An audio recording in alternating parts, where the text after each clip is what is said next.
the sequence where Picard kind of passes out on the La Serena with a high probability of being at death's final door. And then Picard wakes up in front of a fireplace with Commander Data, who does look a little funny compared to when we last saw him in Nemesis. But it is still, it's pretty impressive that they were able to show us a non-elderly Commander Data at all. Anyway, they talk, they exchange a lot of really meaningful and compelling dialogue, and then the white light comes and Picard has to go.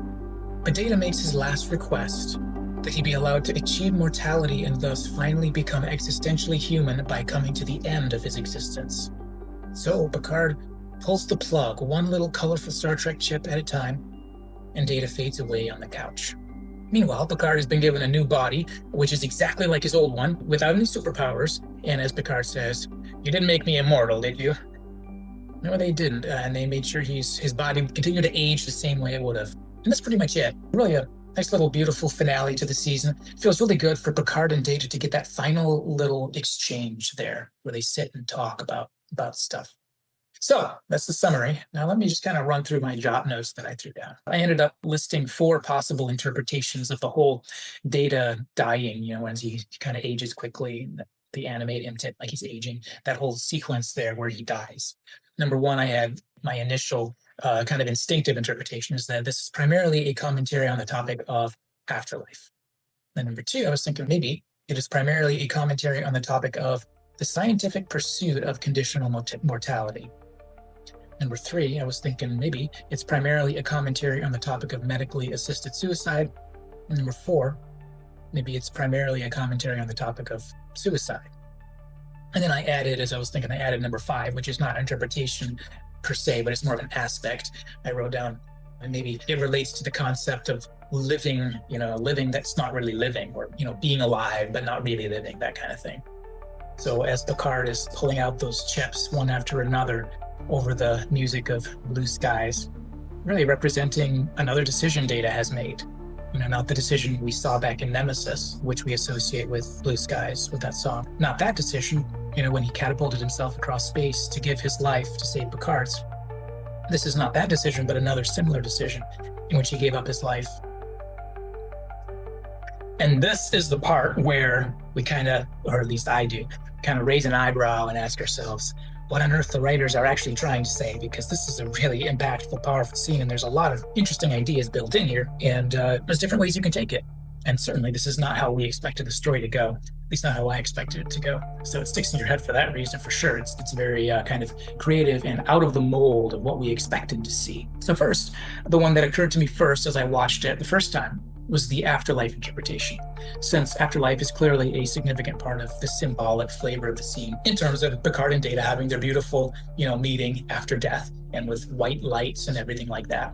So by this way of looking at it, when Data is saying that the butterfly that lives forever is not a butterfly, Data must die to be human, you could say, is Data to be interpreted as somebody speaking from within the afterlife saying, I must cease to exist in order to be a real person. So I guess from this one, it would kind of be Star Trek creators taking a jab at religious belief, saying, there is an afterlife. Man, we don't want that. That kind of thing. And this was actually my initial interpretation.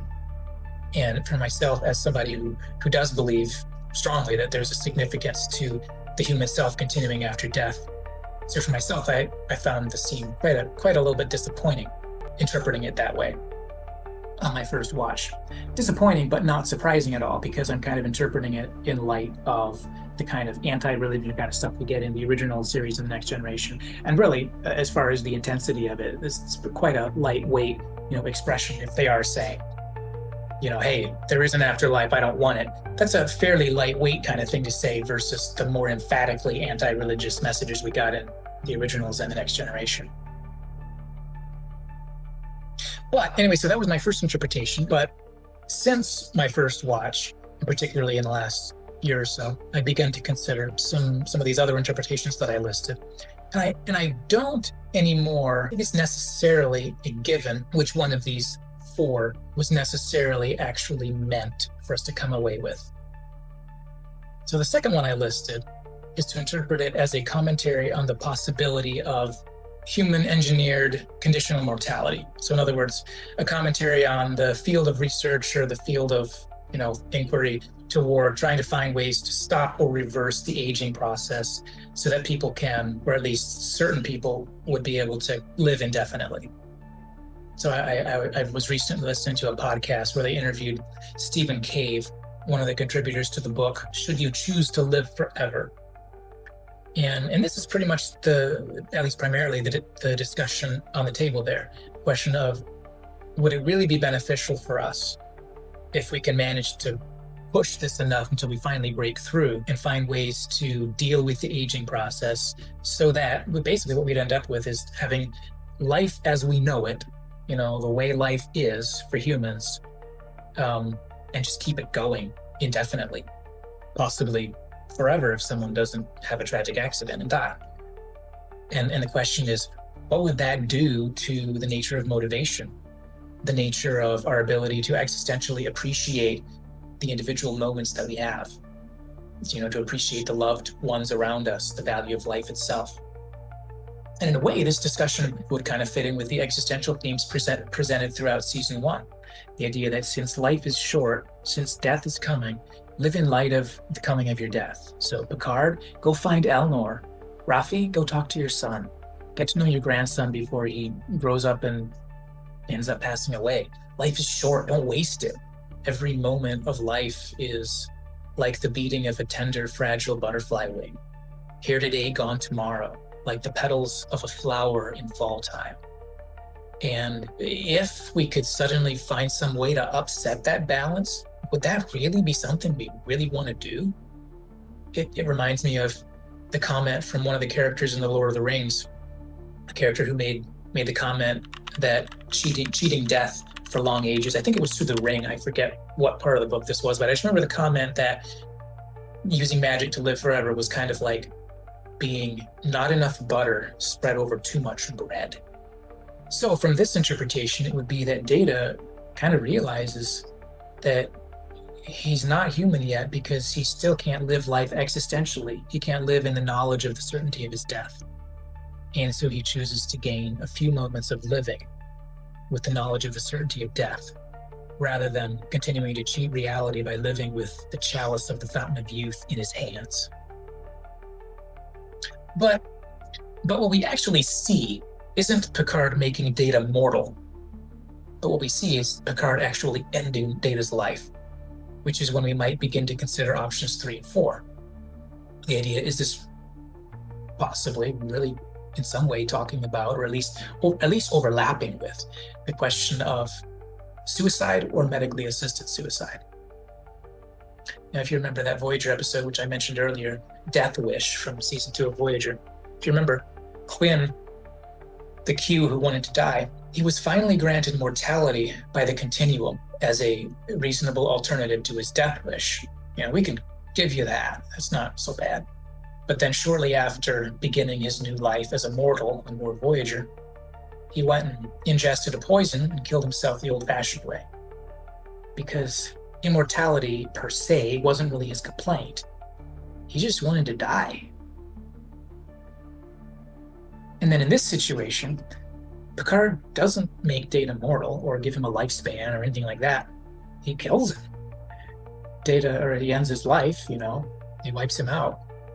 Data may have used existential and philosophical ideas to bolster his request for suicide, but the fact is that he didn't ask for mortality in the sense of being able to live with the knowledge of the certainty of death.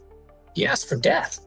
With just a very few moments of dressing up in black and laying out on the couch before passing away.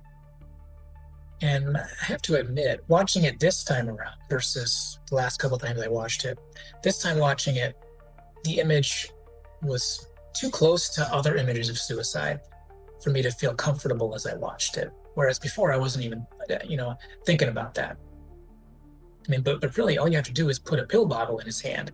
Now, I definitely don't think the creators were trying to make a comment on suicide in that kind of way when they put it together. I think we can definitely give them the benefit of the doubt on that aspect, especially the way they animated Data's face as going through the aging process. I think that's suggesting that his death is supposed to represent a normal process of death, just accelerated, symbolically. This is Data being a young person growing old and dying, at a ripe old age. Um, but when you combine together elements like he's dressed in black, so it's kind of like he dressed himself up in black, and it's almost like he's going through these ritual-like steps of getting ready to die, and then ultimately laying out on the couch and slipping away. I have to say this scene becomes a little more disturbing the more I think about it, because of other similar things that have happened in real life. I would suggest that this isn't the kind of image that creatives should be trying to create if possible. And my perspective on that is partly very much particularly shaped by relatively recently finding out about things like, one thing is finding out, that there are online communities that glorify suicide and help young people find ways to go through with it. And particularly, I'm thinking of watching a YouTube documentary a while back that discussed a web forum that led to the death of particularly a family member of the person who ended up making the video. And then he ended up kind of going on a investigation and then to try to kind of expose and shut down what's going on, because that particular forum led to countless deaths and it was currently being pursued to be removed. But in their About tab, they go and list philosophical categories that are, the basis of what they believe.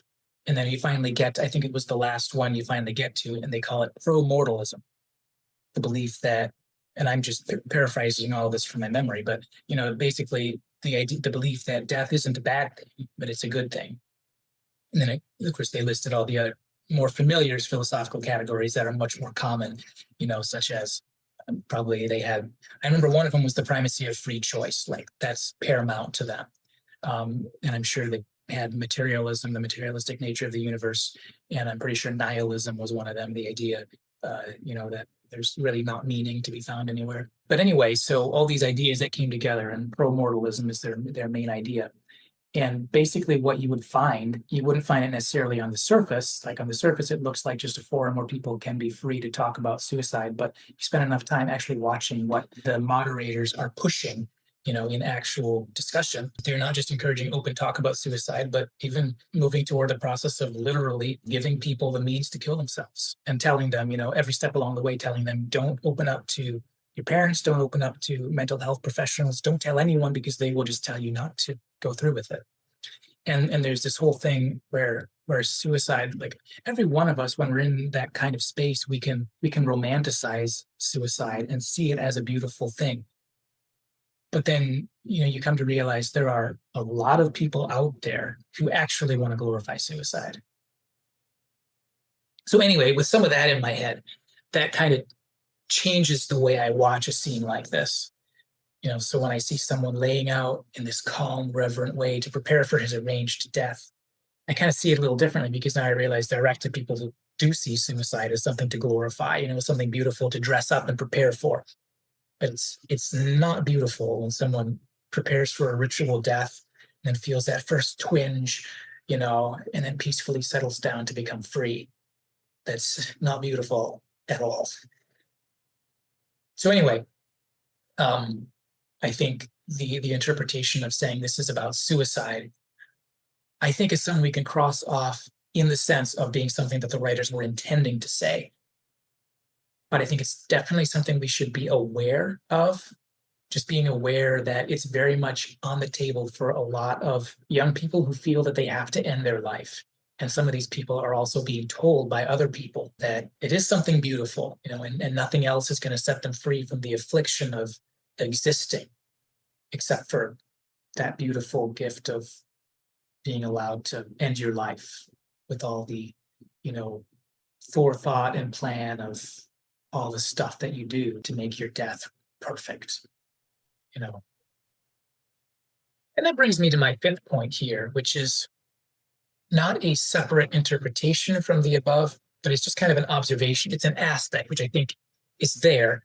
And this is just kind of the setup relating to the idea of going on living when you're not really living.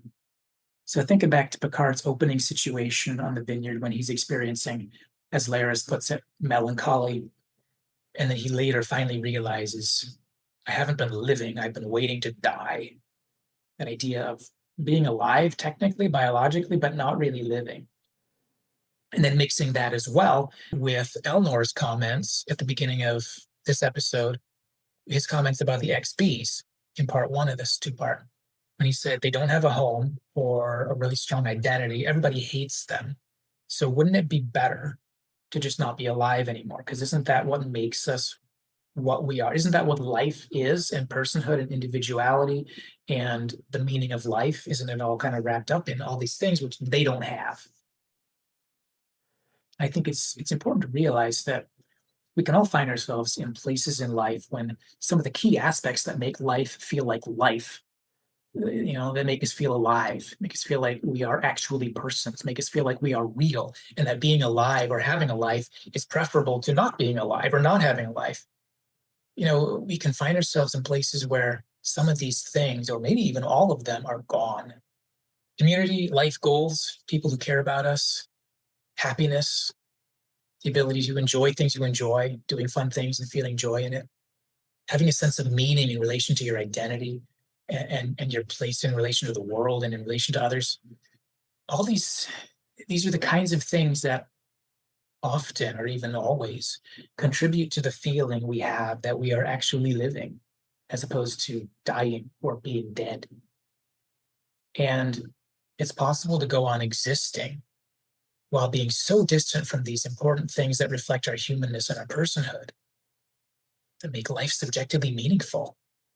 We can be so far from them that for some people, we can feel that there isn't any benefit to being alive rather than being dead. There's no meaning, and we would be better off dead.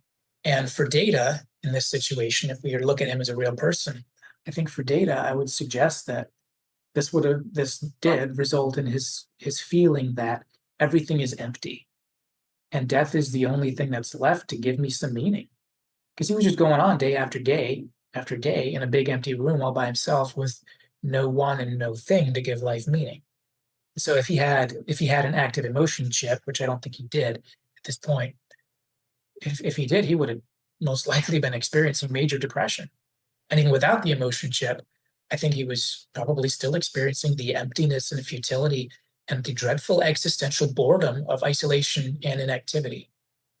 Or to use some more emotional words, the painfully devastating boredom of isolation and inactivity.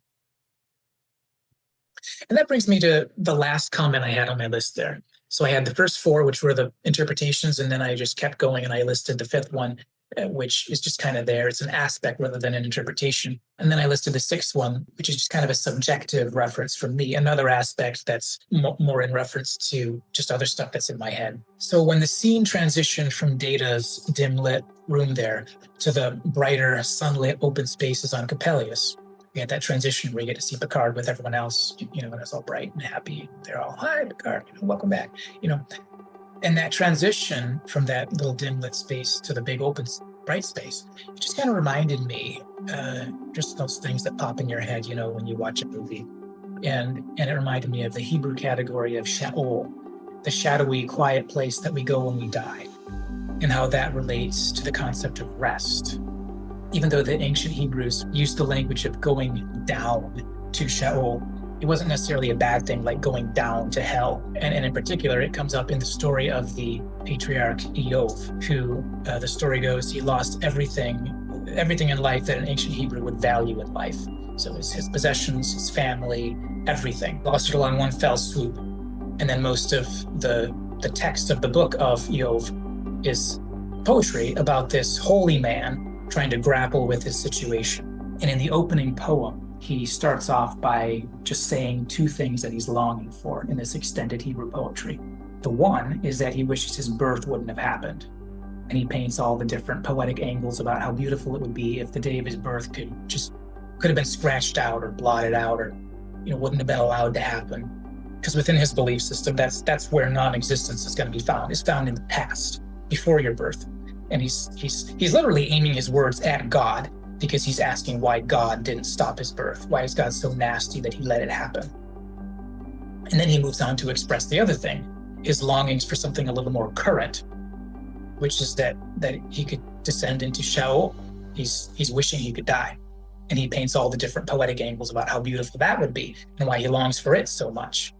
And he doesn't mention or consider suicide because that would just make his bad situation even worse in certain ways. But he does keep on asking God why God is holding this back from him, why God won't grant his request and take him to the grave.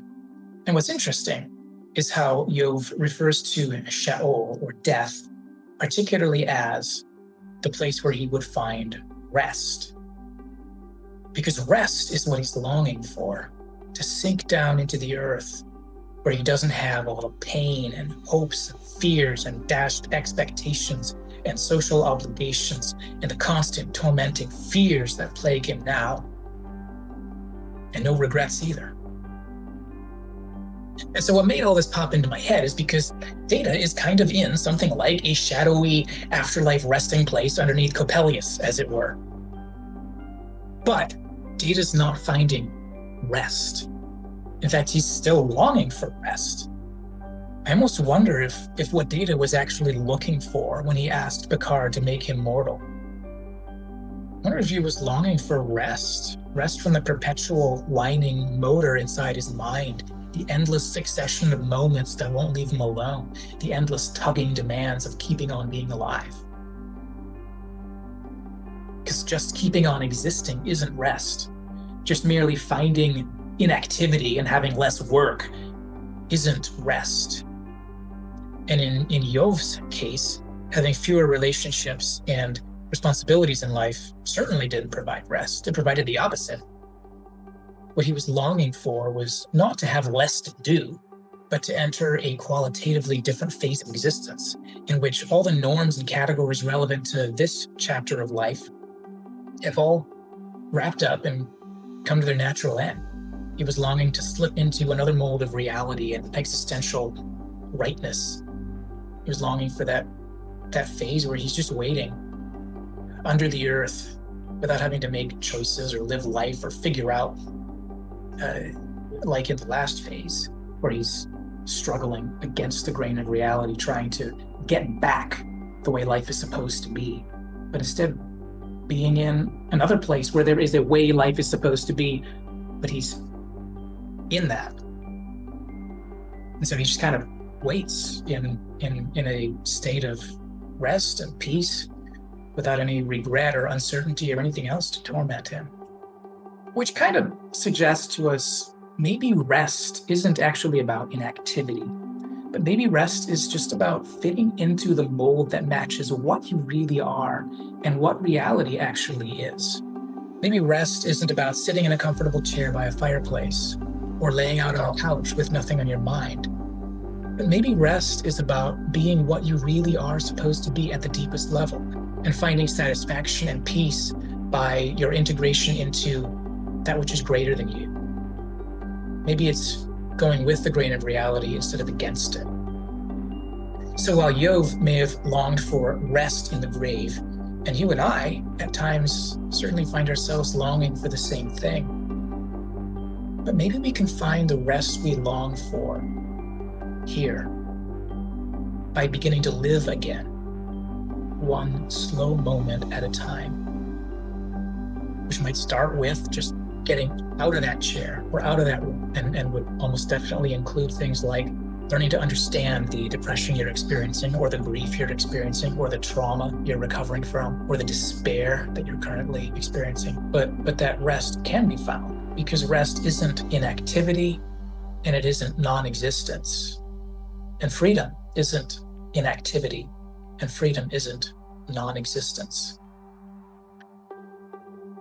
And then maybe death itself is the most impactful reason to keep living today and to keep on trying to live well.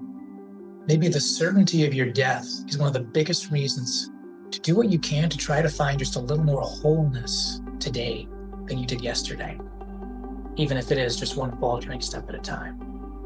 Because the moments are few and can't be undone.